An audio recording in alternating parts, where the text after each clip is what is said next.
Bumuntong hininga si Ren Qianfan at buong bigat na inamin na susuko na siya, pinipiling ituring ang lahat bilang isang kompromiso para sa mas malaking kapakanan. Sa kabila ng kanyang pagmamataas, nakiusap pa rin siya na maging mahinahon sa kanyang asawa dahil mahina pa rin ang katawan nito dulot ng lason. Sa gitna ng tensyon, biglang nagulat si Bai Qingling, hindi inaasahan ang biglaang pag-atras ng kanyang kausap, at hindi napigilang magbiro sa isip na inakala niyang sasabog ito sa galit ngunit nauwi lamang sa pag-urong. Lalong namutla ang lalaki, bakas ang kahihiyan at panghihina habang kinukwestiyon ang sarili kung paano siya igagalang ng kanyang asawa kung wala siyang lakas ng loob na tumindig. Hindi na nakatiis ang babae at galit na tinawag na mapagmataas ang City Lord, halatang iritado sa paghihintay at sa mga paligoy-ligoy na nangyayari. Sa sandaling iyon, malamig nang umiti si Bai Qingling at paalala niyang mismong ang City Lord ng Ruthless City ang personal na nag-imbita sa Asura Hall ngayong gabi. Biglang may dalawang figurang lumitaw sa pintuan, isa'y tila walang anyo at balot ng kakaibang presensya, dahilan upang agad tumalim ang mga mata ni Bai Qingling. Sa isang iglap, may nagtangkang sumilip gamit ang lihim na paraan, ngunit bago pa man magtagumpay, mabilis na kumilos si Bai Qingling at marahas na sinunggaban ang kamay ng lalaki. Malinaw na babala na hindi dapat bastusin ang mga panauhin, at sa kanyang ngiti, ramdam ang tensyon. Habang nakatayo si Bai Qingling, kalmado niyang sinuri ang teknik na ginamit sa harap niya, at may bahid ng aliw na binanggit na ang ipinakitang primordial spirit phantom ay kahawig lamang ng isang lumang anyo ng astral projection. Dahil dito, tuluyang nataranta ang City Lord na si Zurulai, paulit-ulit na itinanggi ang posibilidad at buong pagmamalaking iginiit na perpekto ang kanyang teknik. Subalit sa isang iglap ay napaluhod siya sa sahig, tuluyang nawalan ng dignidad. Harap ng lahat, mariing pinakiusapan ni Saint Singer si Zurulai na makinig ng mabuti, ngunit bago pa man maipakilala ang kanyang master, binatukan ito at sinabing huwag na ang mahahabang titulo. Agad namang sumabay si Saint Singer, masiglang tumango at sinabing siya na ang bahala, bago bahagyang umubo at buong lakas na ipinahayag ang tunay na katauhan ng kanyang master bilang patriarch ng Vast Sea Sect at Demon Lord Qingling. Nang marinig iyon, tuluyang nanlumo si Zurulai, pilit na tumatawa sa gitna ng pagkabigla habang humihingi ng tawad at inaamin na hindi niya nakilala ang isang dakilang figura na personal pang bumisita sa Ruthless City. Sa gilid ng bulwagan, tahimik na pinanood ni Han Jinyang ang lahat at malamig na binanggit ang pangalan ni Zurulai, sabay puna na ang ganitong klase ng pagtanggi ay ang pinakamasahol na anyo ng pagdadahilan. Biglang sumabog ang galit ni Han Jinyang at mariing inutusan si Zurulai na magsalita at ipaliwanag kung bakit niya inimbitahan ang Asura Hall. Nanginginig sa takot City Lord, pilit niyang inilihim ang katotohanan at aminadong hindi niya kayang sabihin ng lantaran na naglatag siya ng patibong upang lipulin sina Lord Ren at ang kanyang asawa. Dahil dito, malamig na nagsalita si Bai Qingling at iniutos kay Saint Singer na ipakita na lamang ang katotohanan, at masiglang tumugon si Saint Singer na oras na para ipakita ang bunga ng kanilang pagkaantala. Sa isang iglap, bumukas ang madilim na enerhiya at lumitaw ang dambuhalang Ghost General ni Saint Singer, tangan ang isang nakakatakot na sandata. Habang isiniwalat na si Zurulai ang naglatag ng soul-breaking formation upang patayin si Lord Ren at ang kanyang asawa. Ipinahayag din na ang Ghost Child na ginamit bilang sakripisyo ay nasagip at tuluyang inabsorb ng Ghost General ng kanyang disipulo. Hindi pa roon nagtapos ang revelasyon, sapagkat malamig na binanggit ni Bai Qingling na ang tumulong sa lahat ng ito ay mismong asawa ni Zurulai na si Xurui, at sabay nitong inilabas ang isang kahon bilang patunay. Nang mabuksan iyon, tumambad ang putol na ulo ng isang babae sa loob, dahilan upang mapabulala si Zurulai at tuluyang gumuho ang kanyang kalooban habang sumisigaw sa pangalan ng kanyang asawa. Nanginginig ang mga mata ni Zurulai habang tinawag siya sa harap ng lahat, at mariing inutusan na huwag nang magpanggap bilang panauhin kundi umupo at harapin ang katotohanan. Sa pulang liwanag ng bulwagan, kalmadong naupo si Bai Qingling sa trono, habang si Saint Singer ay nakatayo sa kanyang tabi, parehong may malamig na ngiting tila kontrolado na ang buong sitwasyon. Iminungkahi nilang simulan muna ang handaan bago pag-usapan ang negosyo. Sa katahasang ibinunyag na ang matagal ng mapang-api ng Ruthless City, ang dating banal ng Hehuan Sect na si Xurui ay tuluyan ng patay. Sa desperasyon at takot, buong sigasig niyang ipinangakong ilalagay ang lahat ng kapangyarihan ng Ruthless City sa ilalim ng Kangming Sect at manunumpa ng katapatan. Sa sandaling iyon, umiti si Bai Qingling, tiyak at kontento, sapagkat alam niyang tama ang piniling landas ni Zurulai. Kaagad niyang ipinag-utos na unahin ang pagbisita sa pangunahing altar ng Kangming sect upang batiin ang sect master at bigyan ng pagkakataon si Zurulay na makabawi mula sa mga taong puno ng pang-aabuso. Habang nakaluhod at paulit-ulit na nagpapasalamat si Zurulay sa dakilang awa na ipinagkaloob sa kanya, tahimik na nakatayo si Bai Qingling kasama si Saint Singer. Nang biglang isang alagad na rumagasa papasok, halos madapa sa pagmamadali habang sumisigaw na dumating na raw sa Ruthless City ang Queen of Shadows, at mas malala pa, nasa loob na siya mismo ng palasyo ng City Lord. Sa isang iglap, nag-iba ang mga mukha ng lahat, nagulat si Zurulay, napakunot noo si Bai Qingling, at lalong napatigil ang tensyon sa silid. Nagtaka si Saint Singer at inosenteng nagtanong kung espesyal ba ang Queen of Shadows, pero malamig lang ang sagot ng kanyang master, hindi raw mahalaga, siya mismo ang haharap. Ngunit bago pa sila makakilos, isang pamilyar at mapangakit na boses hinahanap si Bai Qingling. Lumitaw ang isang babaeng may mapangahas na ngiti, puno ng kumpiyansa at kapangyarihan, walang iba kundi si Xiao Qingmei, ang empress ng Demon Palace. Habang nakatitig ang bida sa isip niya, siya ba ang Queen of Shadows, isang sinaunang nilalang mula sa Yunsu na may kalahating dugo ng Succubus, at isang mangkukulam na nabuhay pa sa parehong panahon ng dating Saintess na si Muxinlan. Napansin agad ni Bai Qingling na hindi ito dapat mangyari, sa orihinal na daloy ng mga pangyayari, hindi kailanman lilitaw si Xiao Qingmei sa Ruthless City. Samantala, magalang na yumuko si Ren Qianfan upang batiin ang Queen of Shadows, dagdag pa niya, makalipas ang 300 taon mula sa ikalawang digmaan ng matuwid at demonyo. Muling lumitaw ang reyna ng mga anino at mas kapansin-pansin ang kanyang presensya kaysa dati. Sa isang pilyong tawa, iniwan si Ren Qianfan at masayang binati ni Xiao Qingmei si Bai Qingling na mamangha sa laki at tindig nito at walang pag-aalinlangang hinila siya palapit na parang matagal nang magkakilala. Walang pakundangang niyakap siya ng reyna at sinabing oras na para sa isang masusing pagsusuri, bagay na ikinailang ni Bai Qingling habang pinipigilan ang sarili at mahinahong ipinaalala na hindi na siya ang batang dati at nararapat ang wastong asal. Sa halip na tumigil, lalo pang natuwa si Xiao Qingmei at tinuksong hindi pa rin nagbabago ang kanyang pagiging seryoso, sabay tawag na napaka-cute pa rin ito. Hindi nagtagal, sumingit si Saint Singer na may galit at mariing pinagsabihan ang reyna na bitawan ang kanyang master. Dagdag pa ni Han Jinyang na kanya si Bai Qingling at iginiit na si Bai Qingling ay kinatawan ng Kangming sect at nararapat igalang.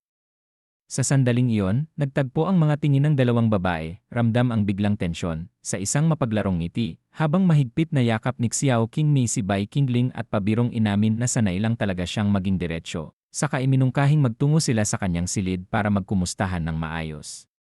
Sa isang iglap, binuhat niya si Bai Qingling at mabilis na naglaho sa harap ng naguguluhang sina Saint Singer at Han Jinyang, na sabay-sabay na sumigaw sa pag-aalala.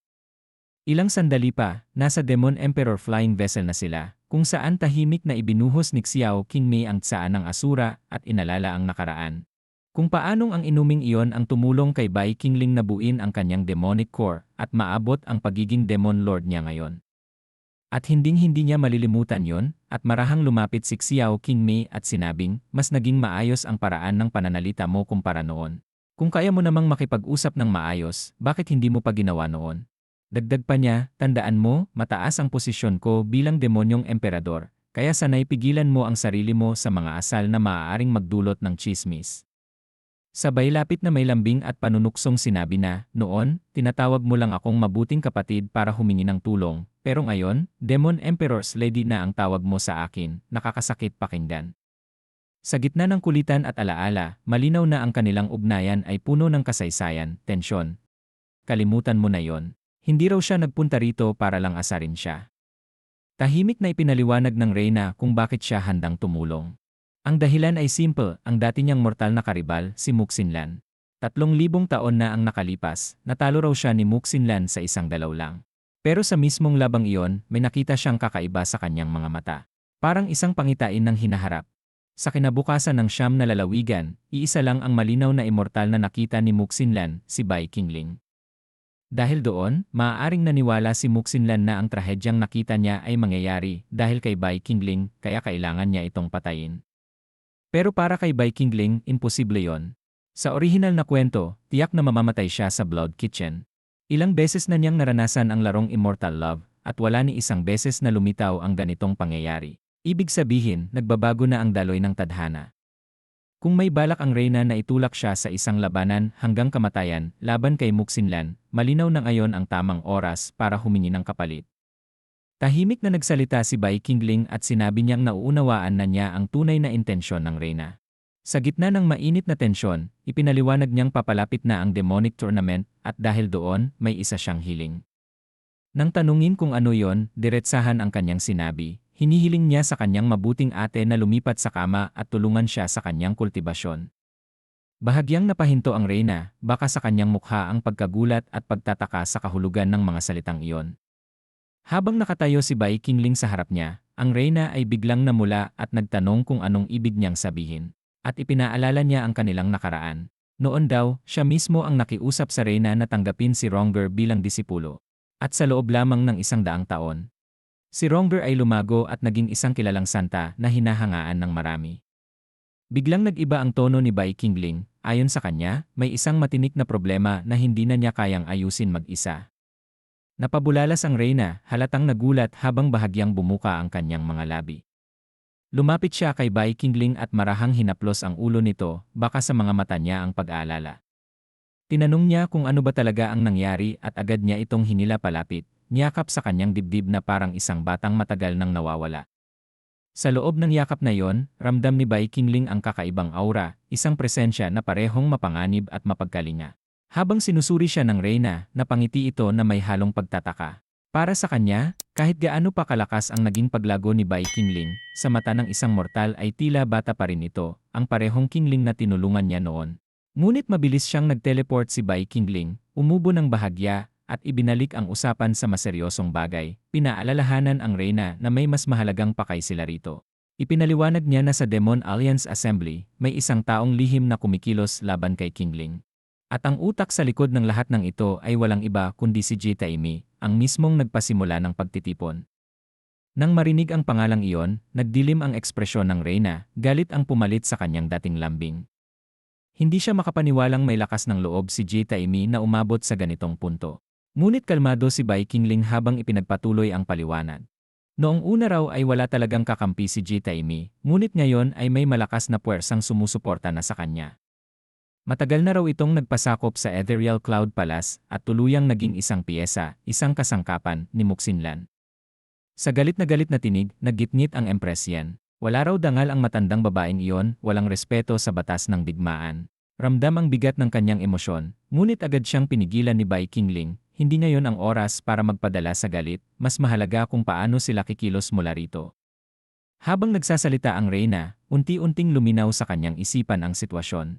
Ang lahat ng ito ay tugma sa layunin ng babaeng nais makita siyang patay. Noon, kung bago pa siya napasok sa palasyo ng Demon Emperor, madali sana ang lahat. Ngunit ngayon, hindi na ganoon kasimple.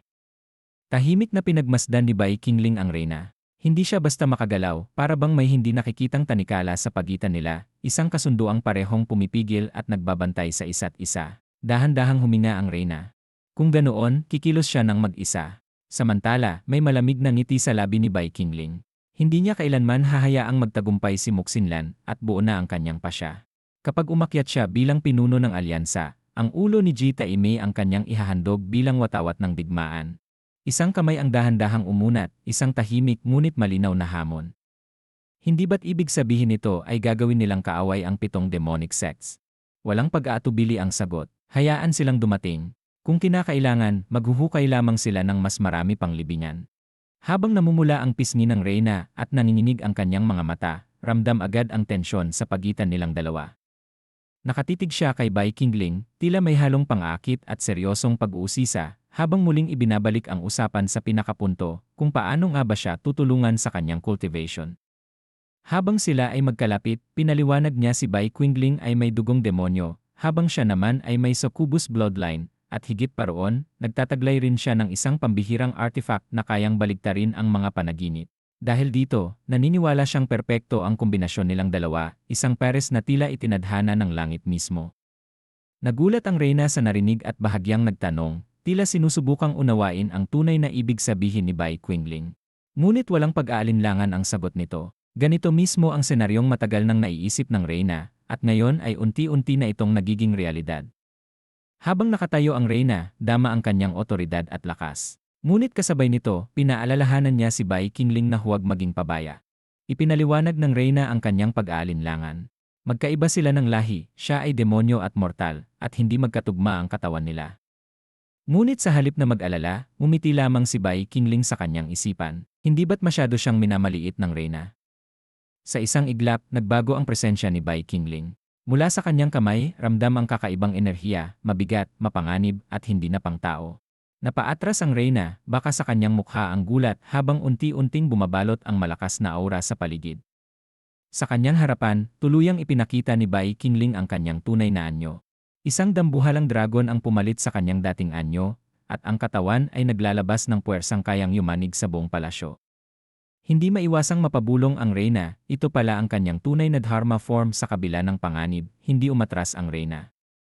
Sa halip, isang mahinang ngiti ang sumilay sa kanyang labi. Ayon sa kanya, dumating na sila sa puntong wala ng atrasan, ang kapalaran mismo ang gumapos sa kanila ngayon. Kasabay nito, bumalot ang bughaw na liwanag sa kanyang katawan habang unti-unti rin siyang lumulutang sa ere. Mula sa loob ng enerhiyang iyon, lumitaw ang isang banal na espasyo, isang divine soul realm na inukit sa pamamagitan ng batas ng tribulation.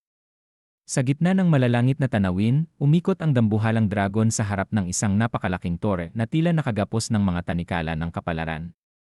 Sa sandaling iyon, malinaw na hindi na simpleng usapan ang kanilang pinasok. Ang hakbang na ito ay hindi lang tungkol sa cultivation, kundi isang desisyong maaaring magbago sa kanilang kapalaran. Maingat na pinaalalahanan ng Reyna si Bai Qingling na huminahon. Kahit pa malakas ang agos ng enerhiya, delikado kung mawalan siya ng kontrol, lalo na't nakataya ang kaluluwa ng Reyna sa prosesong ito. Ramdam ang pag-aalala sa kanyang tinig, ngunit may halong kumpiyansang alam niya ang kanyang ginagawa. Unti-unting naunawaan ni Bai Qingling ang plano. Dahil hindi kayang makisabay ng pisikal na katawan ng Reyna, gagamitin nito ang divine sense. Ngumiti ang Reyna, tila tinutukso siya, at sinabing malinaw naman na niya itong naintindihan, kaya't bakit pa kailangang banggitin ng malakas. Lumapit siya, walang takot, at hinawakan ang aura ng dragon, para bang pinapakalma ang isang mabangis na nilalang. Napaisip si Bai Qingling. Dual cultivation. Sa pagitan ng dragon form at human form, isang ideyang hindi pa niya nararanasan kailanman. Ngunit sa halip na umatras, lalo siyang nabighani sa kakaibang sitwasyon. Para sa kanya, ito ay isang ganap na bagong karanasan. Habang naglalapit ang kanilang mga presensya, biglang nagbago ang ihip ng enerhiya. Umigting ang puwersa ng Black Flood Dragon, at kahit ang Reyna ay napasinghap. Sa kabila ng kanyang tapang, ramdam niyang sagad ito sa inaasahan niya. Sa isang sandali ng pagkabigla, napabulalas ang Reyna, hindi pala ganoon kadali. Ang lakas ng dragon manifestation ay sobra, at kahit siya ay nahihirapang makasabay. Sa kanyang isip, umalingaw-ngaw ang isang tanong, posible nga ba ito? O sadyang lampas na sa kanyang kakayahan? Sa kalmadong tinig, nagbuntong hininga si Bai Qingling. Para sa kanya, malinaw na minamaliit pa rin ng Reyna ang kasalukuyang antas niya. Kahit ipinakita na niya ang kanyang tunay na lakas, tila hindi pa rin sapat sa paningin nito. Agad namang umiling ang Reyna, halatang nagulat sa sinabi niya. Hindi raw iyon ang ibig niyang ipakahulugan. Habang sinusubukan niyang magpaliwanag, biglang nagbago ang tono, isang pilit na ngiti, kasabay ng salitang biro lamang daw ang lahat. Muling nagsalita si Bai Qingling, this time mas kalmado, ngunit mas seryoso. Ayon sa kanya, ang ganitong uri ng soul form ay nararapat lamang sa isang taong tunay na kapantay niya. Tahimik na napalunok ang Reyna.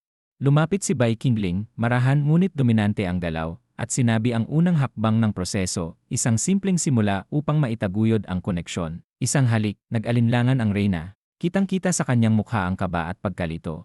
Hindi niya inaasahan na aabot agad sa ganito ang proseso.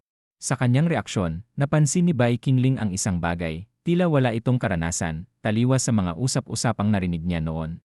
Sandaling pumasok sa isip ni Bai Qingling ang mga chismis tungkol sa diumanoy kasal ng Reyna sa Demon Emperor. May mali, may hindi tugma. Ngunit mabilis niya ring itinaboy ang mga kaisipang iyon, may mas mahalagang bagay na dapat pagtuunan. Sa huli, wala nang atrasan. Lumapit siya at tinupad ang unang hakbang ng kanilang kasunduan. Sa sandaling nagdikit ang kanilang mga labi, tuluyang nagsimula ang proseso ng spiritual dual cultivation. Isang kakaibang pakiramdam ang dumaloy sa Reyna.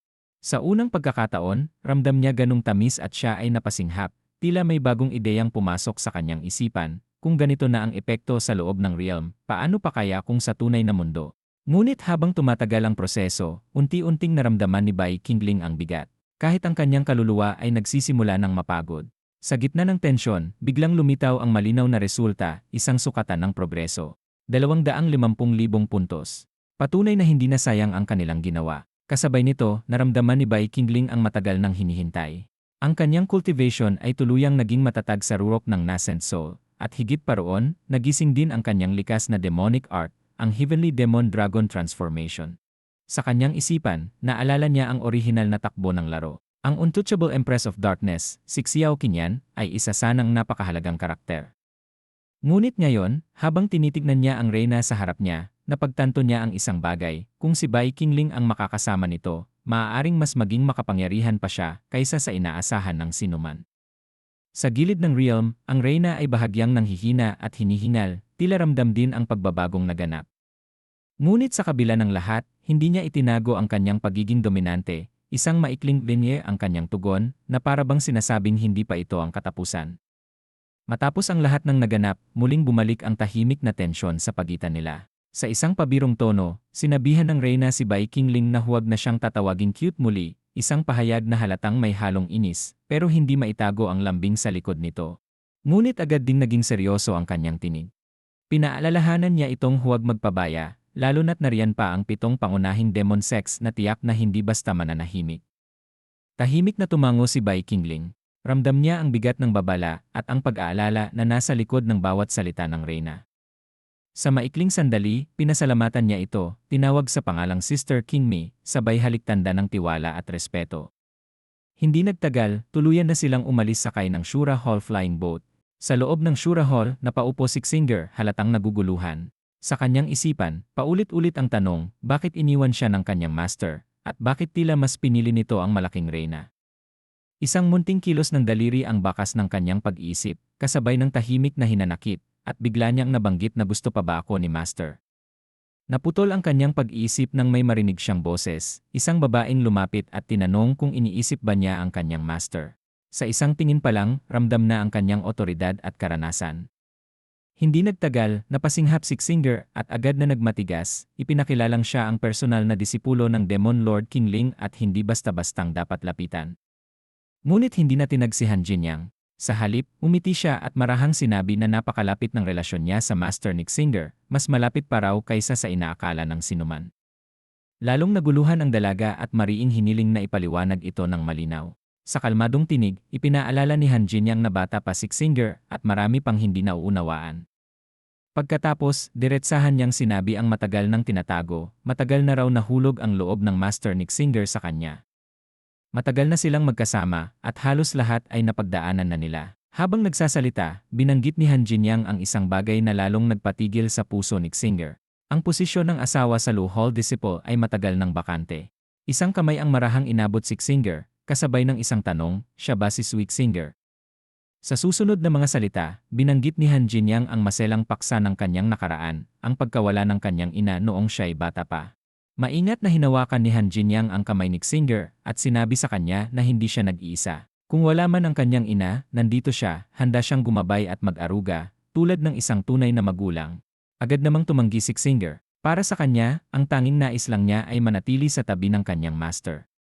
Habang namumula ang mukha niya, sabi pa ni Master na laging may pwesto si Xinger sa malamig na kama sa Blood Kitchen. Sa sandaling iyon, biglang nagbago ang ekspresyon ni Han Jinyang. Isang kakaibang reaksyon ang kumawala, tila nabigla, tila nawalan ng balanse. Nagulantang ang mga tao sa paligid at agad na lumapit ang asawa niya, nag-aalalang tinanong kung ano ang nangyari. Napalingon si Xinger, naguguluhan. Mula sa itaas, isang kakaibang presensya ang bumalot sa paligid. Sa kanyang paningin, isang dambuhalang flying boat ang unti-unting lumilitaw, tinatakpan ang liwanag ng araw. Sa isip niya, ang napakalaking sasakyang lumilipad ay mula sa main sect ng Hehuan sect.